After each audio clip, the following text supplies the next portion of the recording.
Hi, friends. Today we are talking to Bill Kong, the producer of The Furious. Bill, you have produced a lot of movies that I grew up watching.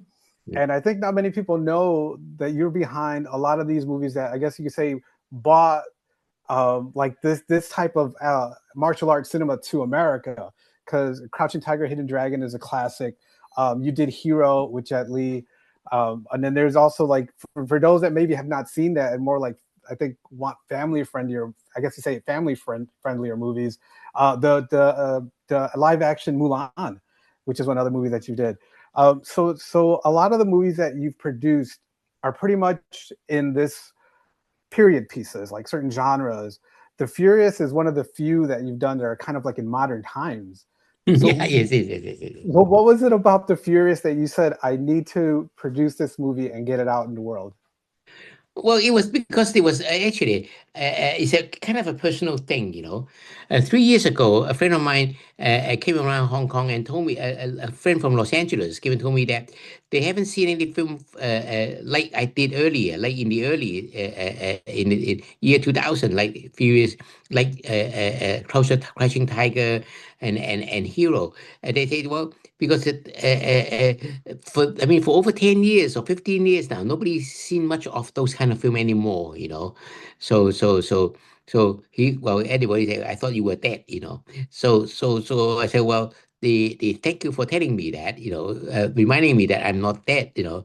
But that started me thinking that, well, is there is there room for me? Is there time have changed? Will the audience still like this kind of film?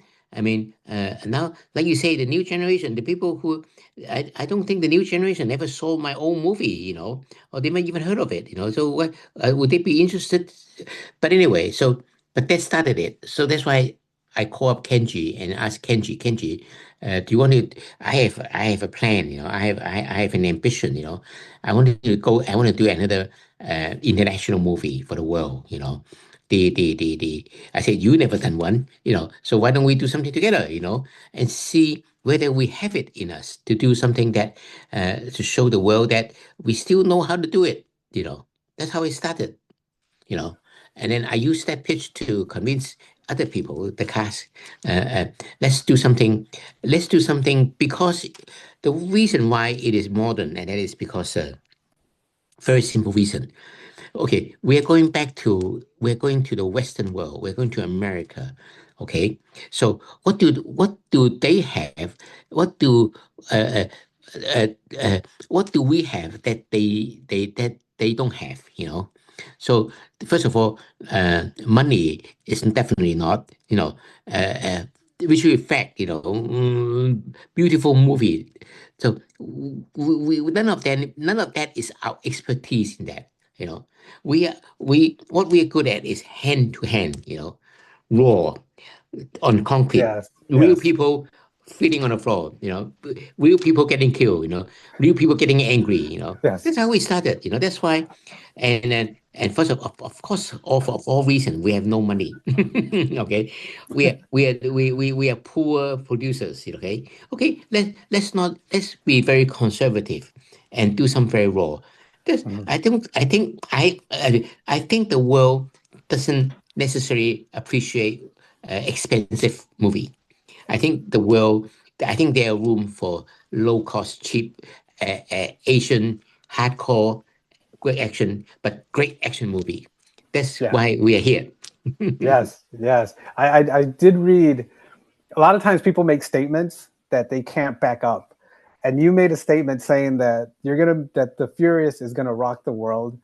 I've seen this movie twice, and both times I'm just like, how did nobody get hurt making this? This is such an intense movie, and I can't wait for more people to see it because it does. It is something that's genre breaking because it's fights Mm. we've never really seen before. So how do you feel now that you're getting like word of mouth of people how they're recepting it in with these like festivals that it's playing at? I'm very nervous. No, honestly speaking, Victor, I'm very nervous. I can't sleep. I still can't sleep. Although I receive many compliments, like you told me, that doesn't. That only made me happy for 1 second. Because we have to listen to the audience. We have to listen to the public. That they are most important.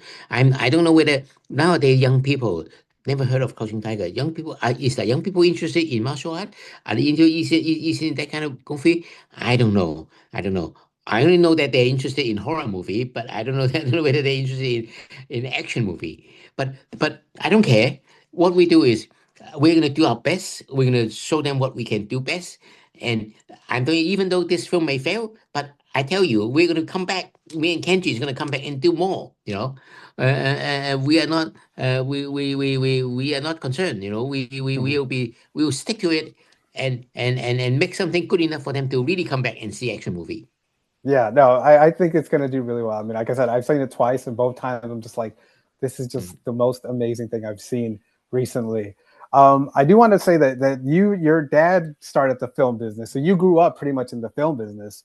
One of the things that we talk about on Fan Dads is a lot of the lessons that we instill on our children, and want them to have with them as they get older. So, being that you were born into this business, what are some of the values and the lessons that you learned from your father that have helped you be where you're at today? I think first of all, I think my father is the greatest father I know. He loves children and he always want to spend time with his children. Or I think because he was an exhibitor and when we were young, very young, so we grew up every weekend. He because he has to work, so he bring us to the cinema so we can sit there and behave ourselves. So he can go back to work. So we grew up every weekend watching Guns of Navarone, Magnificent Seven, all these film we watched 80 times, things like that. No, actually, it played 40 weeks, so we saw it probably 60 times. So because we were saying that, I think that gave us somehow that introduced us to movies. uh, so my and then of course but I didn't grow up. I went to school. Then I went to school abroad. But I never wanted to be in the film industry when I was in school, and in secondary school, university. Wasn't sure that I want to be in the film business, until I was something like 20 something, 28, something like that. That suddenly I grown into loving movies. You know, I don't know why. I think it just came late. That's all. For me it came late. I think probably my father. My father never pushed me to do to he no he encouraged me in another way. He doesn't push. He inspired me. Let's put it this way. So he's a great dad, and I have to say, of course, I'm here. I'm here. I think of him all the time, but he inspired his son. He let them flew into it naturally. Because it's like falling in love. You can't force people to be in love. You need to get it in there before you're deeply in love. I think like that. That's awesome. Yeah, that's one thing I always instill on my kids too. Like a lot of the stuff that I love, they pick up on their own, and I'm not like, you gonna like this, or you can't live here. No, they like it alone. I think that's the perfect thing for parents to do. So Bill, thank you very much for your time. Again, The Furious, it's amazing. Thank you for putting that out in the world for us, and I can't wait to see what you guys work on next. So thank you very much for your time today. Thank you, Victor. Tell me, you remember me? Invite me next time again. I will Oh be yeah, back. definitely. Yes, hopefully it will. All right.